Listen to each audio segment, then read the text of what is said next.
Berawal dari Korps Kesehatan Mahasiswa pada tahun 1962 dan kemudian terus berkembang secara bertahap hingga menjadi sebuah rumah sakit Syarif Hidayatullah pada bulan April 2007.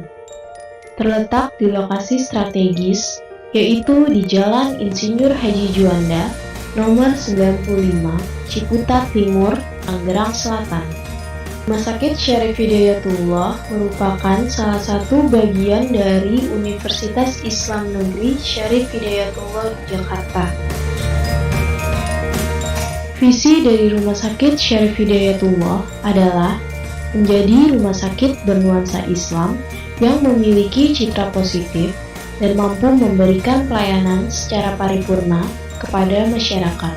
Dan misi dari Rumah Sakit Syarif Hidayatullah adalah melaksanakan integralisasi nilai Islam ke seluruh aspek manajemen pelayanan, mengupayakan kepuasan dan kesan mendalam kepada pelanggan secara berkelanjutan, memberikan dukungan dalam penyediaan fasilitas pendidikan dan pelatihan di bidang medis atau kesehatan kepada masyarakat, menjadi bagian integral dari jaringan pelayanan kesehatan nasional.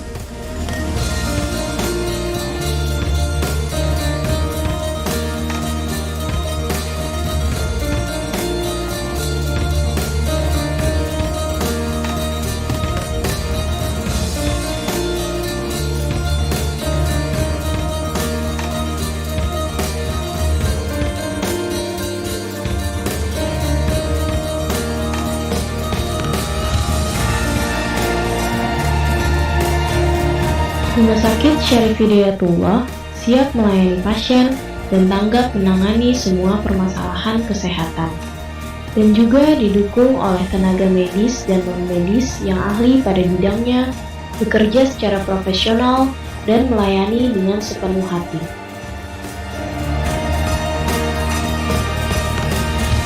Klinik-klinik spesialis yang ada di Rumah Sakit Syarif Hidayatullah dapat memenuhi semua layanan kesehatan pasien.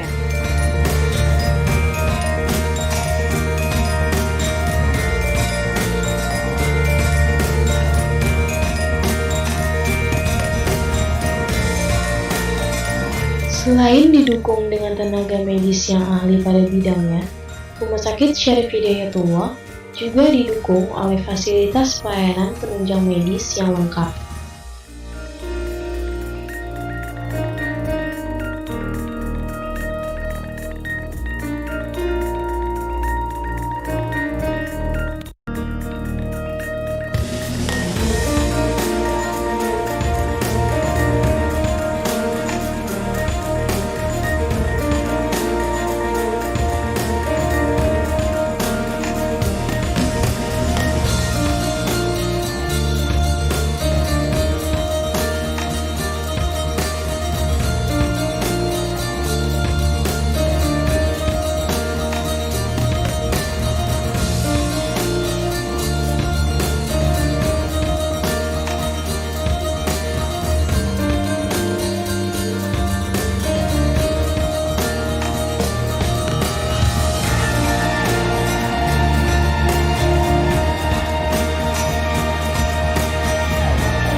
Terima kasih atas kepercayaan yang telah diberikan untuk melayani Anda dan keluarga.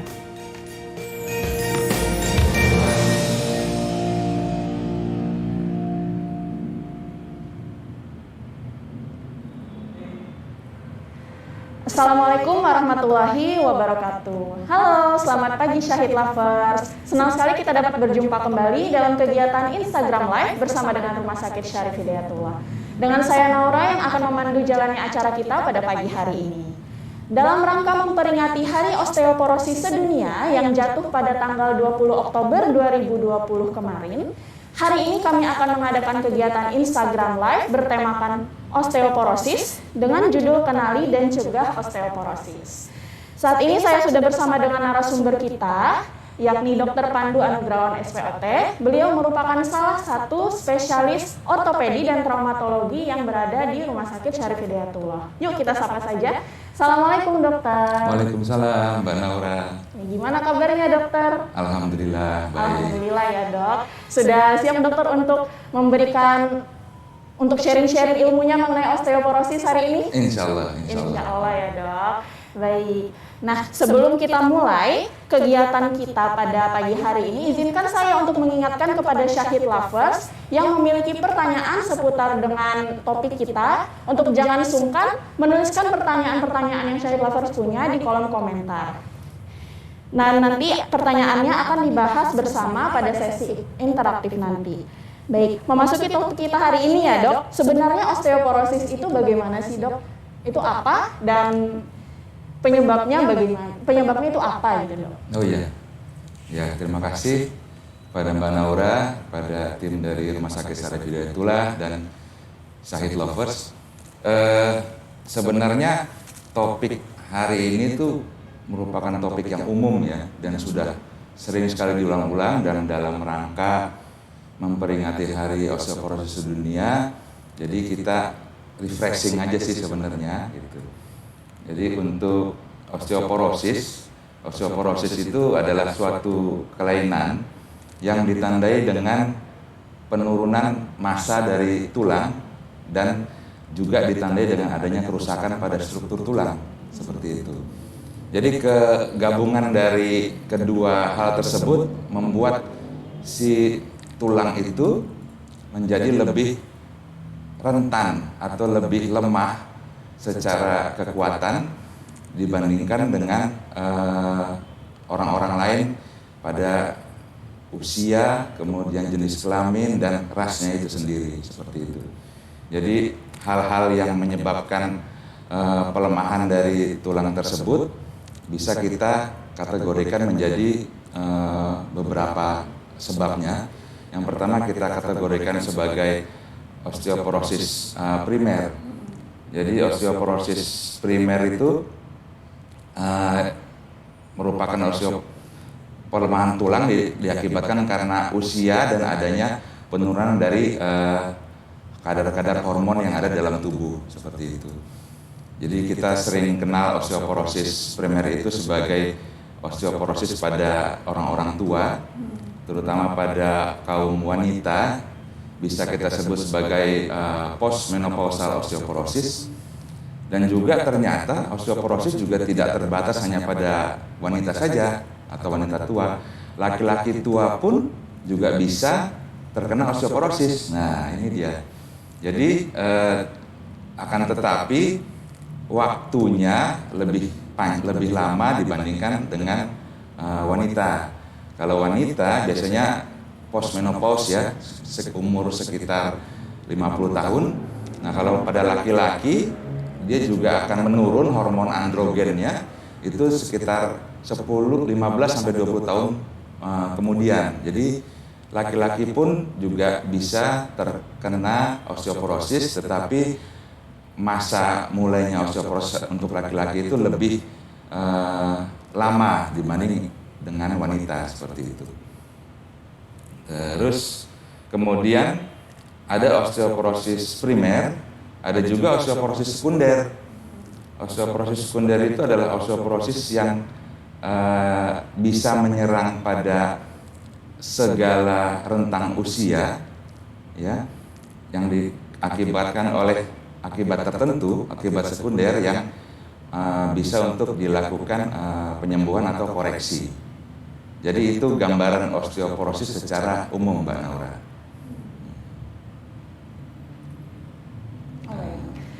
Baik dokter, Nah, berarti itu tadi penjelasan secara umum mengenai osteoporosis. Nah, dokter, saya kemarin itu sempat membaca-baca ya dok, artikel katanya osteoporosis itu merupakan silent disease.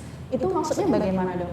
Ya, osteoporosis dari dulu memang dikategorikan sebagai silent disease karena mereka osteoporosis itu memang tidak memberikan gejala. Jadi tadi kan dari definisi itu ada penurunan massa tulang, juga ada kerusakan dari struktur tulang. Nah, penurunan massa tulang dan kerusakan dari struktur tulang itu memang tidak menimbulkan gejala. Jadi kalau memang ada keluhan misalnya pegal-pegal atau sakit atau nyeri, itu dokter pasti tidak akan langsung menuju ke penyebab osteoporosis seperti itu. Makanya dia dikategorikan sebagai silent disease. Silent disease artinya tidak menimbulkan gejala ataupun tidak menimbulkan keluhan. Dia baru menimbulkan gejala atau menimbulkan keluhan setelah terjadi patah atau setelah terjadi kerusakan yang hebat pada tulang yang terkena osteoporosis.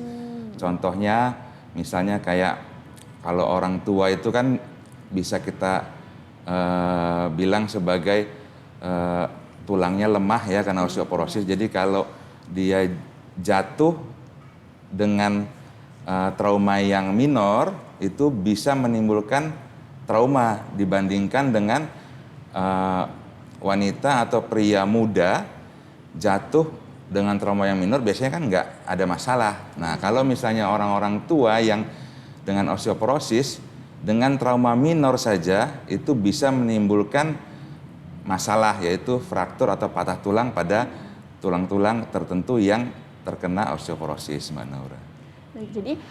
Jadi meskipun traumanya minor gitu dok, ya. berarti sudah bisa menimbulkan fraktur atau patah tulang seperti itu ya dok. Jadi itu baru kelihatannya baru gejalanya di situ. Iya, gejalanya di situ baru kelihatannya. Tapi proses osteoporosisnya sudah berlangsung lama sehingga si tulangnya itu memang sudah mengalami penurunan massa tulang dan kerusakan struktur menjadi lemah dia tulangnya seperti itu. Jadi baru ketahuannya di situ. Baru ketahuannya setelah ada trauma minor, jatuh dan kemudian menimbulkan gejala seperti nyeri dan bengkak seperti itu. Baik. Nah, karena osteoporosis itu merupakan silent disease seperti itu ya, Dok. Kira-kira ada nggak sih, Dok, screening untuk misalnya orang tua atau wanita yang postmenopause itu untuk mengetahui apakah mereka itu ada osteoporosis atau tidak seperti itu? Iya. Jadi sebenarnya banyak metode yang bisa kita lakukan untuk screening atau mendeteksi adanya osteoporosis atau tidak. Kalau di antara metode itu yang disarankan atau dianggap paling baik adalah dengan melakukan tes yaitu bone densitometry. Nah, bone densitometry itu adalah suatu tes radiologis ya, jadi melibatkan suatu alat X-ray, sistemnya adalah DXA, dual X-ray absorptiometry, yaitu dia itu akan melihat kepadatan pada tulang yang difokuskan dituju. Nah, alat ini termasuk alat yang akurat gitu, tetapi dia tidak dapat memperkirakan resiko masa depan untuk terjadinya patah. Nah, oleh karena itu sangat disarankan untuk combine atau kombinasi antara alat bone densitometry tadi atau DEXA tadi dengan kuesioner yang akan menghitung probabilitas resiko terjadinya patah tulang di masa kemudian atau masa depan. Banyak contoh-contoh kuesionernya, diantaranya adalah FRAX dan kemudian Q-Fracture. Jadi metode itu yang saat ini dianggap sebagai metode yang paling baik untuk kita mendeteksi adanya osteoporosis atau screening dari osteoporosis. Ada juga metode-metode yang less efektif atau kurang efektif, diantaranya tetapi bisa kita dapatkan dengan harga yang murah gitu ya. Contohnya kayak pemeriksaan densitas tulang berdasarkan ultrasound. Itu bisa kita temukan di mall ataupun saat bakti sosial, pemeriksaan kepadatan tulang dengan alatnya simple, kecil, dengan menggunakan tulang tumit ya, suka kita lihat itu, tapi itu kurang akurat. Tapi biarpun kurang akurat ya kita bisa jadikan sebagai suatu patokan aja seperti itu. Jadi itu cara untuk screening osteoporosis yang saat ini paling baik, yaitu 2 kombinasi antara bone densitometry dengan kuesioner fraktur seperti itu. Baik, tadi itu berarti termasuk ke dalam tahap screening awal ya dok. Kalau misalnya ada yang mau mengecek itu bisa memakai itu. Bisa ya. Baik.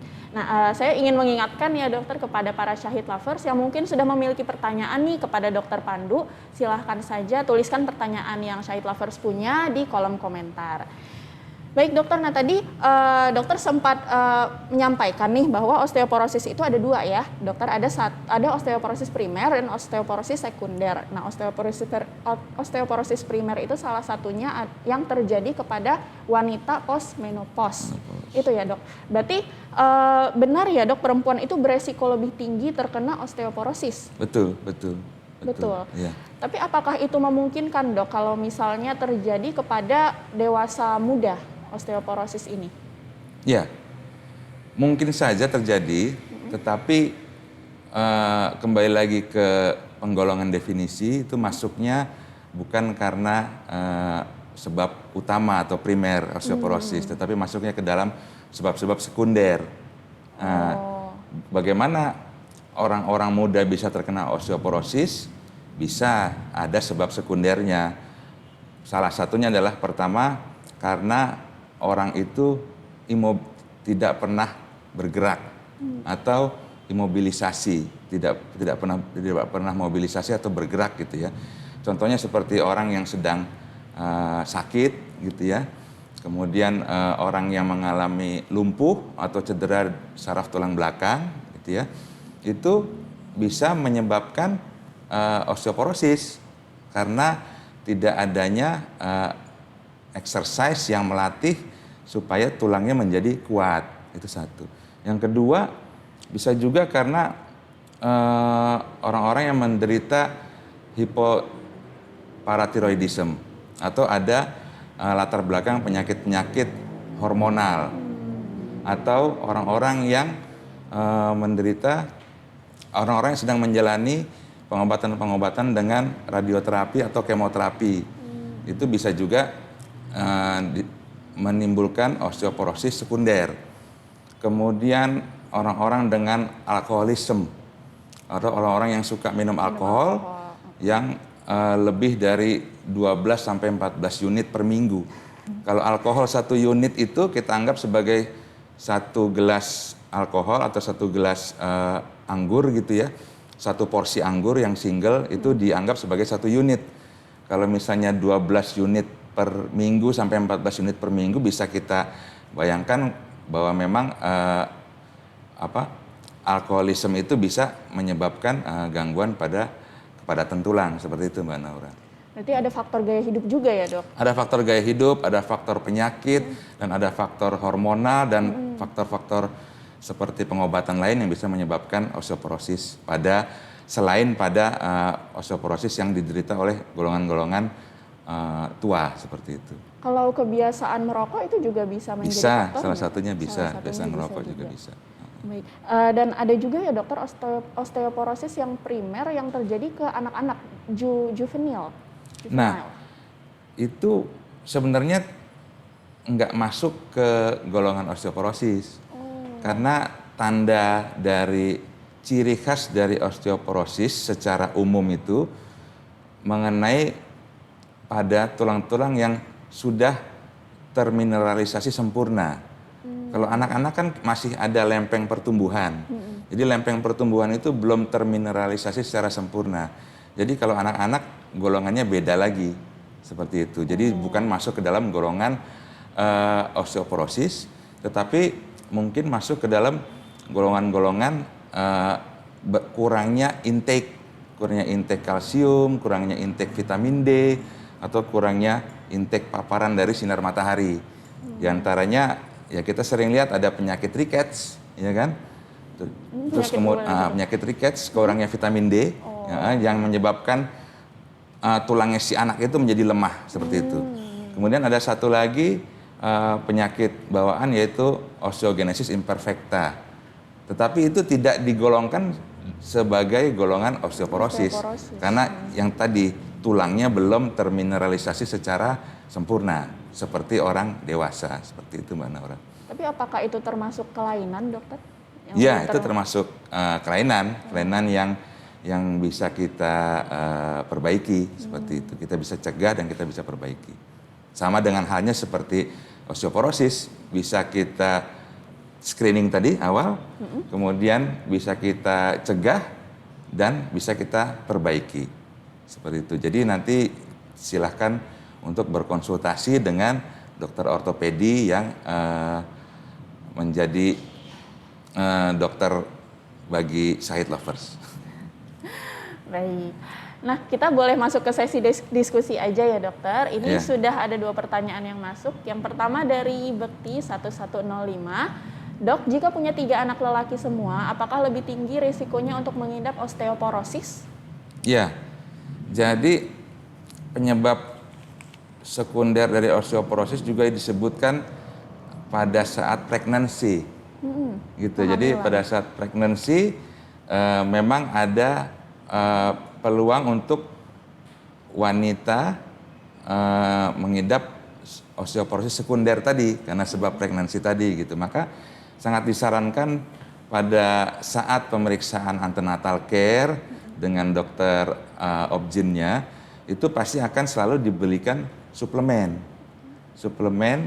kalsium, suplemen vitamin D, dan juga meningkatkan paparan si ibu hamil tadi terhadap sinar matahari. Dan itu metode pencegahan ya, supaya tidak terjadi osteoporosis sekunder pada ibu-ibu hamil seperti itu.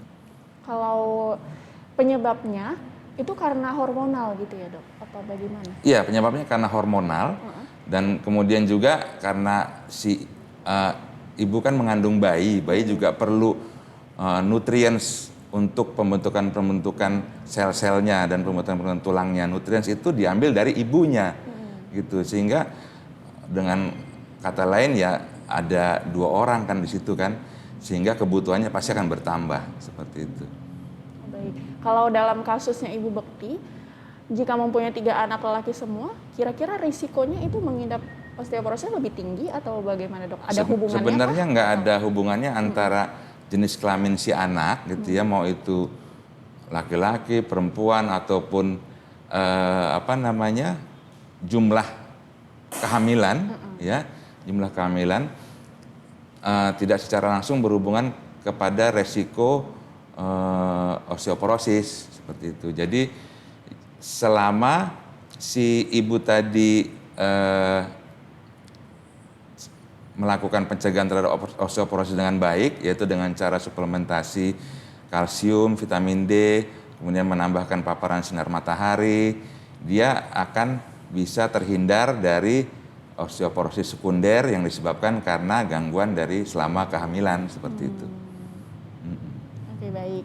Semoga menjawab ya Ibu. Terima kasih dokter atas jawabannya. Yang selanjutnya dari Yeni Viani. Assalamualaikum dok, mau tanya apakah benar minum susu yang di iklan itu bisa cegah osteoporosis?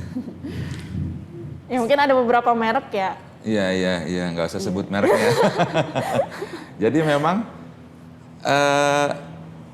susu itu kan bagus ya sebenarnya, asupan gizinya banyak. Protein, karbohidrat, nilai gizinya banyak, diantaranya juga ada kalsium seperti itu. Jadi memang sangat disarankan untuk diikutkan dalam program pencegahan osteoporosis seperti itu. Jadi yang kita lihat itu adalah asupan dari kalsiumnya. Jadi minum susu itu kandungannya ada diantaranya kalsium sama vitamin D juga ada dalam susu. Nah, jadi itu yang dibutuhkan bagi kita untuk pencegahan osteoporosis. Jadi sangat disarankan bagi side lovers untuk mengkonsumsi susu, apapun itu mereknya, seperti itu. Jadi setelah tadi kita bahas definisinya gitu ya. Jadi osteoporosis itu kan sebenarnya kalau misalnya orang dewasa muda itu tulangnya itu berada dalam satu keseimbangan. Keseimbangan antara tulang yang dibuat sama tulang yang diserap. Seperti itu. Nah, kalau postmenopausal osteoporosis atau postklimakterik osteoporosis pada laki-laki seperti itu ya. Jadi keseimbangan ini terganggu dengan adanya penurunan dari hormon-hormon gonad, diantaranya hormon estrogen. Nah, sehingga pada saat terjadi, contohnya nih ya, pada saat postmenopausal osteoporosis, pada saat si hormon estrogennya itu menurun, dia melepaskan aktivitas osteoklas. Osteoklas itu adalah sel-sel yang menyerap tulang, yang meresorpsi tulang. Lawannya adalah osteoblast, sel-sel yang membentuk tulang. Nah, karena aktivitas osteoklas meningkat, itulah salah satu penyebab terjadinya osteoporosis pada wanita-wanita postmenopause. Itu ada hubungannya dengan metabolisme tidak, Dok?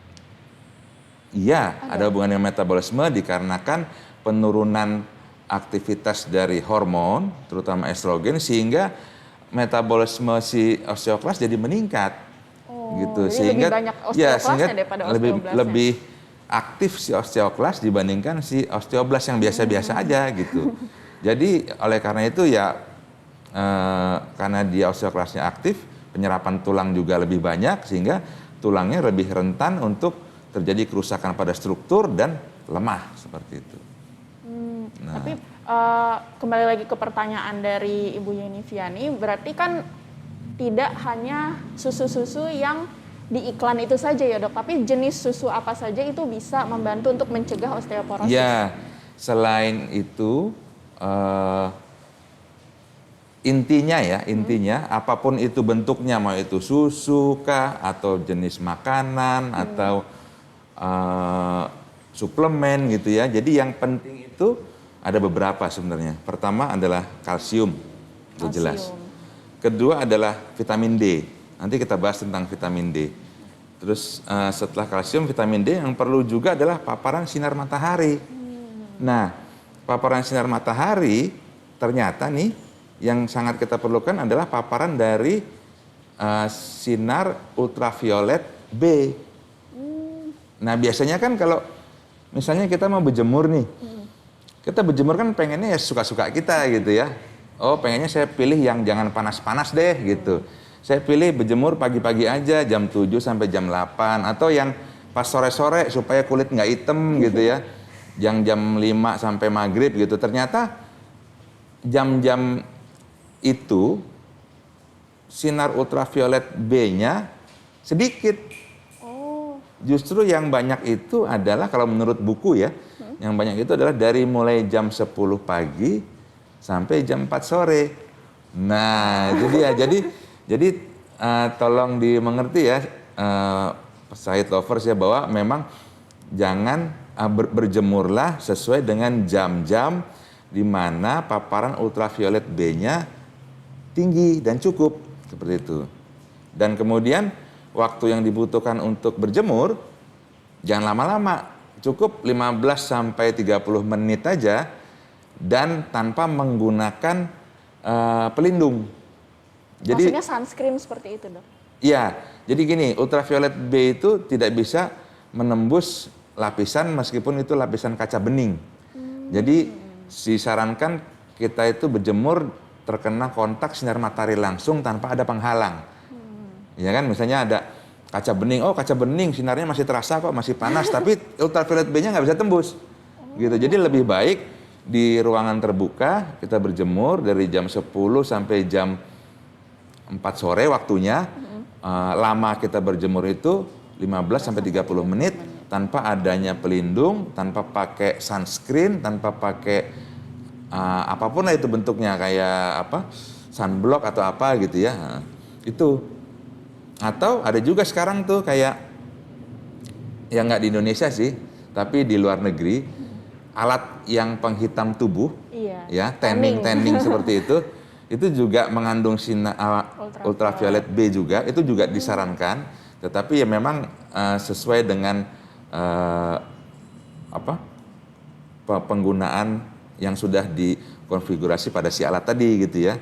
Jadi tidak boleh berlebihan, karena kita ingat berlebihan dari paparan sinar matahari itu bisa menyebabkan kanker kulit. Jadi makanya disarankan untuk berjemur jangan lama-lama, 15 sampai 30 menit sehari cukup lah gitu. Habis itu ya udah selesai gitu kan. Kalsium, vitamin D, paparan sinar matahari ya. Itu aja tuh dulu tuh yang bisa kita lakukan sendiri, atau bisa kita beli sendiri, beli bebas di apotek tanpa perlu resep dokter. Nah berikutnya ya kita mesti konsultasi sama dokter tadi kan. Berikutnya ada obat-obat golongan bifosfonat, kemudian hormon replacement terapi, terus kemudian obat-obat antiinflamasi. Wah itu banyak sekali gitu. Jadi Sehat Lovers nggak usah takut dengan osteoporosis. Kita punya cara screeningnya, kita punya cara pencegahannya, dan kita punya cara pengobatannya, seperti itu. Baik, semoga terjawab ya Ibu Yeni Fiani. Kita lanjut lagi ke pertanyaan yang berikutnya dari Fajri_NU. Assalamualaikum dokter, mau tanya, saya setiap selesai olahraga sepak bola, tulang kering saya dan betis serasa nyeri gitu. Itu efek karena kurangnya pemanasan atau memang ada gejala osteoporosis, dok? Nah, itu dia. Jadi kita balik lagi tadi tuh, yang Mbak Naura bilang osteoporosis itu silent disease. Jadi osteoporosis itu tidak menimbulkan gejala, apalagi Mas Fajri ini hobi main bola ya, hobi main bola, di tulang keringnya suka sakit kalau setelah main bola. Jadi percayalah itu bukan salah satu gejala dari osteoporosis, karena osteoporosis tidak menimbulkan gejala. Itu paling mungkin adalah gejala dari mikrotrauma pada tulang kering akibat aktivitas yang over. Contohnya nih misalnya ya sering pada pelari ya, pemain bola, sportsman, orang-orang yang terlibat dengan olahraga. Kalau misalnya kita beraktivitas berlari dalam jarak tertentu, kadang-kadang kita merasa nyeri. Kalau itu kita lihat dalam mikroskop, tulang kita memang terjadi mikrofraktur atau kerusakan sedikit pada tulang tersebut. Tapi nggak usah khawatir, karena itu memang mekanisme tubuh normal, ya kan? Setelah nanti ada mikrofraktur, nanti dia akan diperbaiki lagi. Jadi itu maksud saya tadi mekanisme tubuh normal bagi tulang untuk remodeling.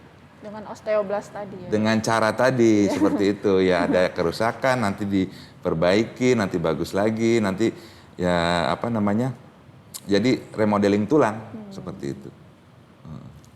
Baik, berarti kemungkinan tidak ada hubungannya dengan osteoporosis seperti itu ya dok? Dengan betul, pertanyaan tidak ada hubungan Mas dengan Fajri osteoporosis tadi. ya. Baik, semoga menjawab ya Mas Fajri, dan semoga kalau misalnya keluhannya berlanjut mungkin bisa dikonsultasikan ya dok? Bisa ya. Iya, baik. Nah, kita lanjut lagi ke pertanyaan yang berikutnya. Assalamualaikum dokter, mau tanya apa benar susu kedelai dapat membantu dalam pengobatan dan pencegahan osteoporosis? Tadi kita baru saja ngomongin tentang susu yang bukan susu kedelai nih dok. Nah, kalau susu kedelai ini bagaimana dokter? Apakah bisa? Bisa aja. Gitu. Artinya kan kandungannya itu bukan kandungan nutrisi hewani, tapi kandungan dari nutrisi nabati. Kalau kita lihat dari komponen-komponen nutrisi yang terkandung di susu kedelai, ada juga kok kandungan kalsiumnya dan kandungan vitamin D-nya gitu. Jadi apapun itu bentuknya, susu atau produk olahan, ya boleh aja kita bisa konsumsi untuk dalam rangka sebagai pencegahan osteoporosis, seperti itu. Untuk Ya. pengobatannya bisa juga, Dok? Kalau pengobatannya yang mesti kita mengerti ini ya, jadi apa namanya, ada dua faktor. Yang pertama, osteoporosis kita obati jika sudah terjadi komplikasi ataupun patahnya ataupun fraktur. Jadi kalau terjadi fraktur pada tulang-tulang osteoporosis, kita obati dengan operasi pemasangan dan operasi ortopedi seperti itu ya. Gitu. Yang kedua, setelah dilakukan pengobatan pada komplikasinya tadi atau operasi ortopedi tadi, ini kita kembalikan lagi si tulang itu supaya tidak berlanjut proses pelemahannya, tidak berlanjut proses osteoporosisnya, sehingga tetap kita berikan obat-obatan atau suplementasi untuk penguatan pada tulang. Jadi pengobatannya memang ada dua faktor tadi. Pertama, operasi ortopedi untuk mengobati kelainan struktur. Kedua adalah kita kembali kuatkan si tulangnya, seperti itu Mbak Naura. Baik, berarti tetap kembali lagi ya, Dok, bagaimana dari dokter spesialis ortopedinya mungkin yang menyarankan. Betul, ya. Menyarankan tindakan apa, terus abis itu apa, intervensinya deh pokoknya. Intervensi harus ya, intervensi apa. medisnya ya. Baik. Nah, ini ada pertanyaan lagi nih dokter dari Mbak Rizka Lydia. Dan ini masih berhubungan dengan susu. Dokter, maaf bagi yang tidak suka susu, bisa konsumsi apa saja untuk mencegah osteoporosis? Oh bisa, saat ini kan tersedia di apotek dan rumah sakit gitu ya, suplemen-suplemen yang ada kandungan kalsium, ada kandungan vitamin D, seperti itu. Jadi ya kalau memang nggak suka susu, ya bisa alternatif dengan mengkonsumsi suplemen-suplemen tersebut, satu. Kedua, kalau gimana Dok kalau saya nggak suka obat juga gitu kan, ya bisa aja kita konsumsi produk-produk lain gitu ya, seperti yang paling banyak vitamin D-nya itu adalah lemak ikan. Lemak ikan atau fish oil ya, kayak gitu. Itu kita bisa konsumsi fish oil. Atau kita bisa juga, ya pokoknya yang ada, jangan khawatir, yang ada di semua makanan 4 sehat 5 sempurna itu bisa kita gunakan untuk melakukan pencegahan terhadap osteoporosis. Kalau sekarang kan udah bukan 4 sehat 5 sempurna lagi tuh, Dok. Sekarang Udah gizi gimana? seimbang ya? Gizi seimbang ya. Seimbang. Ya mungkin itu tadi karena ada beberapa orang yang alergi susu atau nggak suka sama susu, sehingga jadi gizi seimbang ya, seperti itu ya. Kalau misalnya suplemen makanan nih, Dok, kan ada yang dijual fish oil sama vitamin D sendiri gitu, Dok. Ya. Nah, itu lebih bagus yang mana, Dok? Iya, dua-duanya sih sama-sama bagus. Cuman artinya gini, kan ini masa pandemi ya. Waktu itu pada saat masa pandemi, pengobatan terhadap COVID kan banyak menggunakan vitamin D. Iya, Nah, betul. kemudian vitamin D-nya pun juga dosisnya lumayan tinggi-tinggi ya, sampai 5.000 international unit, sampai 10.000, bahkan sampai ribu-ribuan gitu ya. Jadi yang perlu kita ingat itu adalah hati-hati dalam mengkonsumsi vitamin D sebenarnya. Kenapa itu, Dok? Jadi kita ingat kan vitamin kan ada A, B, C, D, E, ya kan? Yang A, D, E sama K itu vitamin yang larut dalam lemak. Yang B dan C itu adalah vitamin yang larut dalam air. Sehingga kalau kita konsumsi secara berlebih vitamin B dan vitamin C, itu akan dibuang bersama dengan ekskresi urin seperti itu.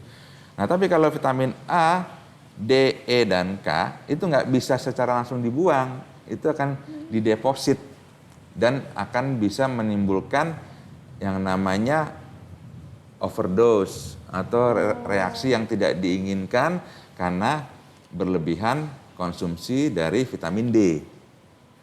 Nah, terus kalau gitu sekarang yang dokter sarankan bagaimana, Dok, gitu kan? Nah, konsumsi vitamin D sesuai dengan anjuran. gitu ya. Sesuai anjurannya adalah tidak lebih dari antara 400 sampai 800 international unit sehari. Itu masih dalam batas aman, seperti itu.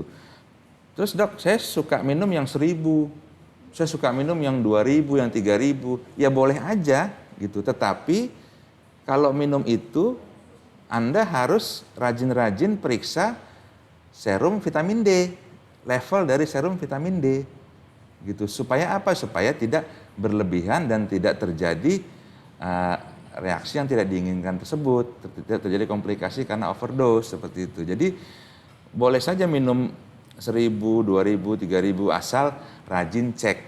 Cuman kalau menurut buku batasnya adalah 4000. Setelah sehari? Iya, dalam sehari. Setelah 4000 international unit, yang sering terjadi adalah adverse reaction-nya atau gejala dari overdosisnya, seperti itu. Jadi kalau mau aman, konsumsi sesuai recommended daily allowance 400 sampai 800 international unit. Terus kalau misalnya mau 1000, 2000 boleh juga, tetapi sering-seringlah cek kadar vitamin D serum. Itu ceknya kemana dok? Ke dokter? Ke laboratorium. Ke laboratorium. Iya, laboratorium nanti dicek level dari kalsidiol atau vitamin D yang ya nanti yang dicek itu ada level kalsidiol, vitamin D yang dalam darah seperti itu. Apakah dia kadarnya rendah, cukup ataupun tinggi seperti itu. Level dari, kalau nggak salah level dari kalsidiol atau vitamin D dalam darah yang disarankan itu adalah antara 20 sampai 50 nanogram per mililiter. Gitu. Jadi dicek itu jangan sampai dia berlebih. Kalau berlebih nanti bisa dikaitkan sama overdosis. Gitu. Oh baik, justru untuk pengonsumsian vitamin D itu tidak boleh berlebih, dan kalau tidak salah ada tata caranya ya dok, entah kalau boleh dikoreksi ya dok, entah sebelum makan atau sesudah makan gitu. Nah, vitamin D karena dia larut dalam lemak, lebih baik dikonsumsi bersamaan dengan makanan. Oh, pas lagi makan justru. Iya, karena dia akan dia kan akan diserap di usus tuh. Ya kan dia akan dia akan dipercepat penyerapannya bersamaan dengan makanan yang dikonsumsi. Oh baik, ya. Masya Allah, banyak banget ya ilmu baru hari ini. Nah terima kasih dokter atas penjelasannya. Kita lanjut lagi ke pertanyaan yang berikutnya ya dok. Baik. Dari Daul 97. Dok, kalau tulang sendi di bagian dengkul kaki atau sikut tangan sering sakit atau ngilu, itu kenapa ya dok? Apakah termasuk osteoporosis? Mirip pertanyaan dengan Mas Fajri tadi ya dok? Iya. Cuman percayalah kalau osteoporosis primer itu tidak terjadi pada orang-orang aktif usia muda gitu ya. Jadi kalau orang-orang aktif usia muda pasti penyebabnya sekunder gitu ya. Cuman kalau misalnya ini sama kayak pertanyaan penanya tadi gitu. Jadi itu lebih disebabkan karena aktivitas yang berlebih, bukan karena osteoporosis. Baik, mungkin jelas ya Ibu Daul 97. Kembali lagi apabila gejalanya itu, keluhannya itu berlanjut, mungkin bisa langsung dikonsultasikan saja ke dokter spesialis ortopedinya. Berikutnya ada pertanyaan dari Ibu Meta _Ica. Assalamualaikum dokter, bagaimana caranya untuk mengetahui apakah saya mengalami osteoporosis atau tidak? Apakah ada keluhan khusus yang mungkin dirasakan sehingga bisa terdeteksi dini? Tidak terdeteksi ya dok, maksudnya Sehingga gejalanya, sehingga keluhannya tidak ada ya dok? Ya itu tadi, jadi saat ini osteoporosis dikaitkan dengan silent disease. Jadi memang tidak ada gejala khusus gitu. Tapi ya nggak tahu ya penelitian ke depan bagaimana ya. Karena yang saya baca di paper-paper terakhir itu ada yang mengkaitkan bahwa adanya korelasi antara nyeri pada pasien-pasien osteoporosis, kemudian pada saat diberikan obat-obat terutama golongan bifosfonat, nyerinya itu bisa hilang. Jadi pain related osteoporosis gitu. Tapi itu masih dalam tahap penelitian gitu ya, yang belum secara umum dipublikasikan. Jadi saat ini memang osteoporosis dikaitkan dengan penyakit tanpa keluhan nyeri. Gitu.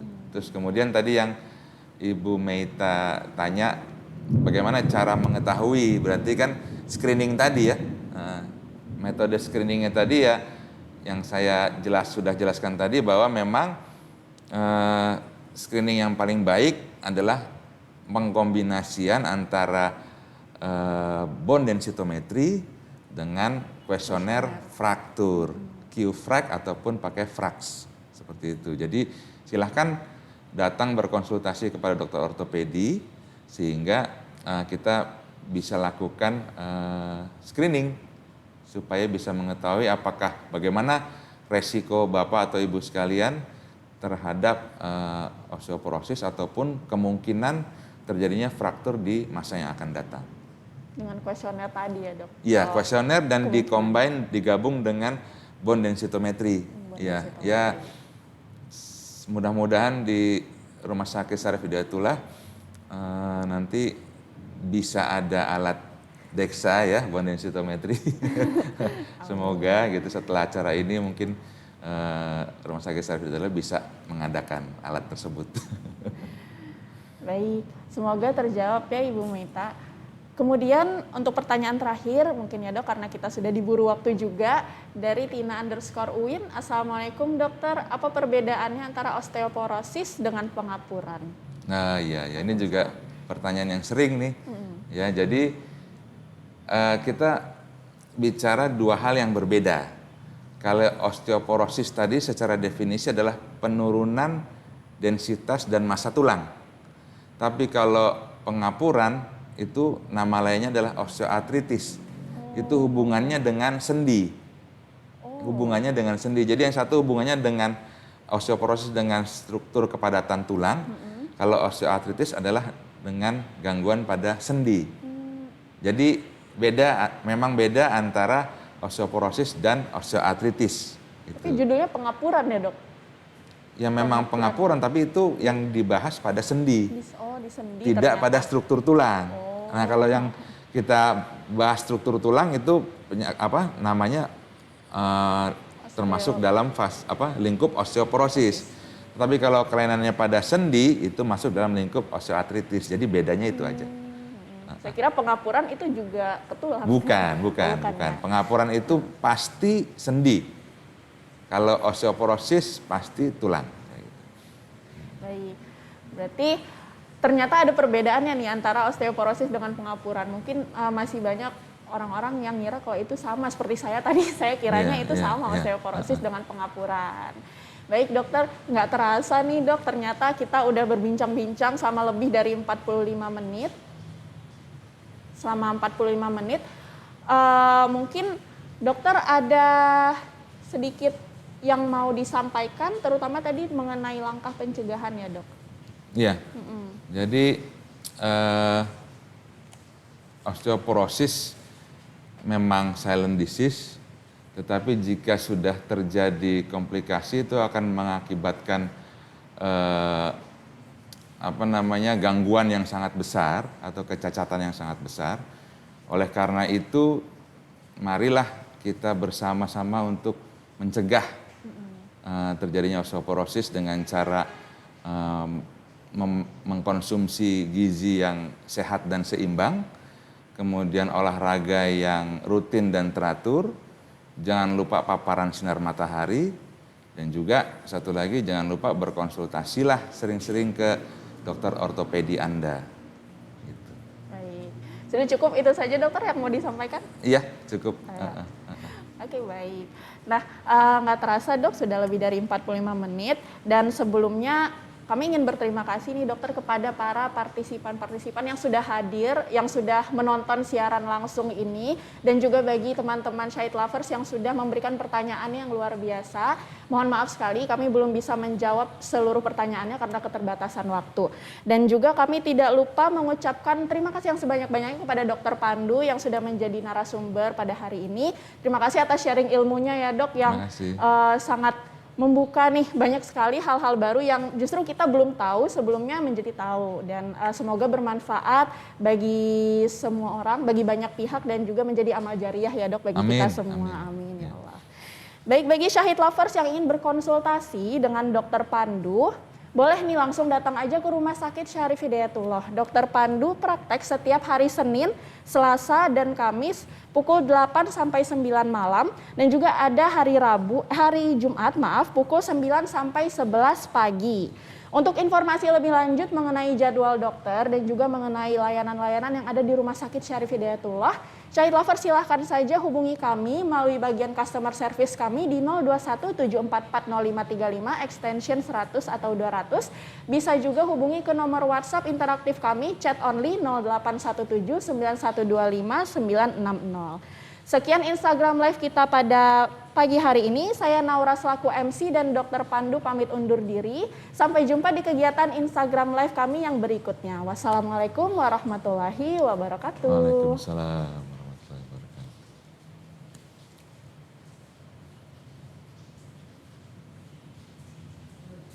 Udah nih.